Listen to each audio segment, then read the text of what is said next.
GOVT India news channel से आज की ताज़ा खबरें हैं। आज बुधवार 8 जुलाई 2020 राजस्थान बोर्ड की 12वीं की विज्ञान वर्ग का परिणाम आज शाम 4 बजे शिक्षा मंत्री गोविंद सिंह डोटासरा घोषित करेंगे। इस वर्ग की अंतिम परीक्षा 19 जून को हुई थी। कोरोना काल में 10वीं और 12वीं के 20 लाख परीक्षार्थियों को परीक्षा को सफलतापूर्वक कराने के बाद 18 दिन में ही रिजल्ट देना बोर्ड के लिए नई उपलब्धि है। राज्य सरकार ने कोरोना काल के बीच निजी स्कूलों की फीस जमा कराने के मामले में अभिभावकों को बड़ी राहत दी है। शिक्षा मंत्री गोविंद सिंह डोटासरा ने मंगलवार को ट्वीट के जरिए कहा है कि 30 जून तक स्कूल फीस स्थगित करने के आदेश को अब बढ़ा दिया है।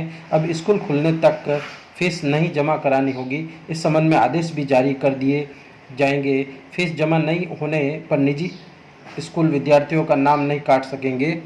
बता दें कि प्रदेश में मौजूदा स्थिति में 31 जुलाई तक बंद रखने का आदेश दिया हुआ है। इधर CBSE ने 9वीं और 12वीं कक्षा तक का सिलेबस 30% घटा दिया है। केंद्रीय मानव संसाधन विकास मंत्री रमेश पोखरियाल निशंक ने मंगलवार को जानकारी दी। उन्होंने कहा कि कोरोना काल में स्कूल बंद रहने से बच्चों की पढ़ाई पर हुए असर और कक्षाओं के समय में आई कमी को ध्यान में रखते ये फैसला लिया गया है। ये कटौती शैक्षणिक सत्र 2020-21 के लिए है। देश भर में 1500 से ज़्यादा शिक्षाविदों के सुझाव पर यह बदलाव किया गया है। उनके दूसरे दिन मंगलवार को जयपुर सहित कई इलाकों में मेघ बरसे। राजस्थान में तो महज 2 घंटे में ही 68 mm बारिश हो गई। बीते 24 घंटों में दौरान मानसून भरतपुर, राजसमंद, जालोर, चित्तौड़गढ़ जिलों में भी मेहरबान रहा। इस सीजन की सबसे ज़्यादा 103 mm यानी करीब 4 इंच बारिश भरतपुर के बयाना में दर्ज हुई। देश में कोरोना संक्रमितों का आंकड़ा 7.40 लाख को पार कर गया है। सतर्कता बरतने के तमाम उपायों के बारे में सरकारी घोषणाओं के बीच केंद्र सरकार ने कोरोना काल में फेस मास्क और सैनिटाइजेशन को आवश्यक वस्तुओं की सूची से बाहर कर दिया है। केंद्र सरकार ने उपभोक्ता मामलों के मंत्रालय की ओर से 1 जुलाई को अन्य मंत्रालयों को इस बारे में सूचना जारी कर दी गई थी। आदेश 30 जून तक प्रभावी किए गए। कोरोना के संक्रमण के कारण मार्च में सरकार ने मास्क और सैनिटाइजेशन को आवश्यक वस्तुओं की सूची में शामिल किया था। भारत में प्रतिबंध लगाए जाने और अमेरिका में प्रतिबंध पर विचार के बीच टिकटॉक ने अगले कुछ दिनों में हांगकांग में संचालन बंद करने का ऐलान किया है। वजह है कि हांगकांग में चीन का नया राष्ट्रीय सुरक्षा कानून बताई गई है, पर माना जा रहा है कि इसका मकसद एक और नए कानून विरोध में उठ रही आवाज़ों को दबाना है, तो दूसरी ओर वैश्विक यूजर्स को ऐप छोड़ने से रोकना है। अमेरिकी विदेश मंत्री माइक पॉम्पियो ने सोमवार को कहा है कि अमेरिका टिकटॉक समेत कई चीनी सोशल मीडिया ऐप्स को प्रतिबंध करने पर विचार कर रही है। अमेरिकी सांसदों ने यूजर डेटा को लेकर टिकटॉक की हैंडलिंग और राष्ट्रीय सुरक्षा संबंधी चिंताएं जाहिर की थी। भारत पहले से ही बैन कर चुका है। Indian council of medical research ICMR के सहयोग से भारत बायोटेक इंडिया की ओर से विकसित स्वदेशी कोरोना वैक्सीन कोवैक्सीन का क्लिनिकल ट्रायल 2 चरणों में 1125 लोगों पर किया जाएगा।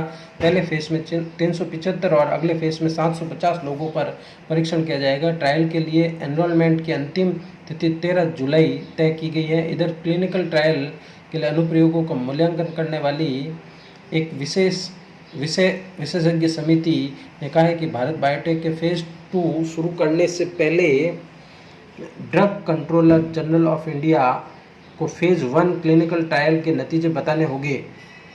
ऑस्ट्रेलिया के मेलबर्न समेत कई क्षेत्रों में फिर से 6 हफ्तों के लिए लॉकडाउन लागू कर दिया गया है। पिछले 24 घंटों में कोरोना के 191 नए मरीज मिलने के बाद यह फैसला लिया गया। इसके मुताबिक मेलबर्न समेत विक्टोरिया राज्य के कई कस्बों में लोगों की जरूरी सामान, दवाइयाँ खरीदने के लिए घर से निकलने की अनुमति होगी। इससे पहले विक्टोरिया राज्य की सीमाएं बंद कर दी गई थी। चीनी सेना ने मंगलवार को दूसरे दिन भी पूर्वी लद्दाख के हॉट स्प्रिंग और गोग्रा से अपने सैनिकों अस्थायी ढांचे हटाना जारी रखा। सूत्रों ने बताया कि चीन के पीछे हटने पर भारतीय सेना सख्त नज़र रखे हुए है। वायुसेना ने भी सोमवार को रात इस इलाके में हवाई गश्त की। इसी बीच सैन्य सूत्रों ने बताया कि पूर्वी लद्दाख के इलाकों से चीन और भारत की सेना के पीछे हटने की प्रक्रिया 2 दिन में पूरी हो जाएगी। उल्लेखनीय है कि गोग्रा और हॉट स्प्रिंग संघर्ष के 2 मुख्य बिंदु हैं, जहां भारत और चीन की सेनाएं पिछले 8 हफ्ते से बिल्कुल आमने सामने थी। इधर अमेरिका में सितंबर से स्कूल कॉलेज खोलने की जिद पर अड़े राष्ट्रपति डोनाल्ड ट्रंप ने अब विदेशी छात्रों को मोहरा बनाया है। ट्रंप प्रशासन ने उन सभी विदेशी छात्रों को देश छोड़ने के फरमान सुनाए हैं जो ऑनलाइन क्लास अटेंड कर रहे हैं। अमेरिकी विश्वविद्यालयों के संगठन अमेरिकन काउंसिल ऑन एजुकेशन ने कहा है कि आदेश खौफनाक हैं।